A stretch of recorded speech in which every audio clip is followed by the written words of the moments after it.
দুপুর বন্ধুরা কেমন আছো? এই গরমে জানি খুব কষ্ট হচ্ছে, আমারও খুব কষ্ট হচ্ছে, কিন্তু রান্না তো করতেই হবে, বলো, খেতে হবে, সবাই খাবে। তো আজকে বুধবারে দুপুরের খাবার নিয়ে চলে এসেছি। প্রথমেই দেখছো এখানে সাদা ভাত আছে, আর নিয়ে নিলাম 1 গ্লাস ঠান্ডা জল।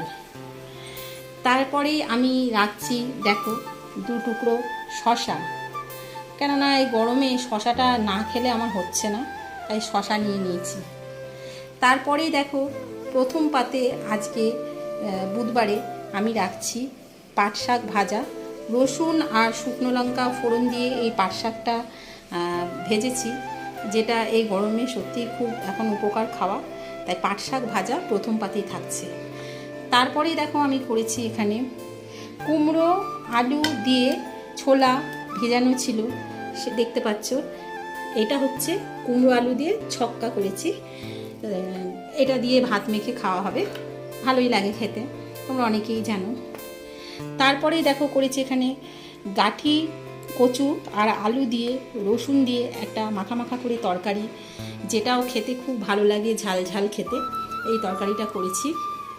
তারপরেই দেখো করেছি এখানে, এটা হচ্ছে কি বলো তো, ডিম ভাপা। ডিমকে ভাপিয়ে টিফিন কৌটোতে সেটাকে কেটে, মানে এর মধ্যে আরও অনেক কিছু দেওয়া আছে, তারপরে আমি এই রান্নাটা করেছি। এটা হচ্ছে ডিম ভাপা। আর গরমে যেটা থাকবে লাস্ট শেষ পাতে আমড়ার চাটনি। এখন আমড়ার চাটনিটা ভীষণ ভালো লাগছে আমাদের সবার, কালকে খেয়ে সবাই বলেছে খুব ভালো হয়েছে, তাই আজকেও করে নিয়েছে আমড়ার চাটনি। তো দেখো আজকে বুধবারে আমাদের বাড়িতে কী রান্না হয়েছে: পাট শাক ভাজা, কুমড়ো আলু ছোলা দিয়ে কুমড়োর ছক্কা, এখানে আলু আর কচু দিয়ে, গাঠি কচু দিয়ে তরকারি, এখানে করেছি ডিমের ভাপা, আর হচ্ছে চাটনি আমড়ার, শশা তো আছেই।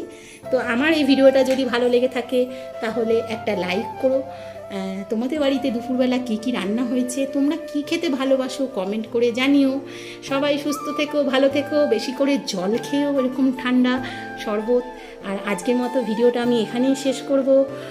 সবাই ভালো থেকো, টাটা।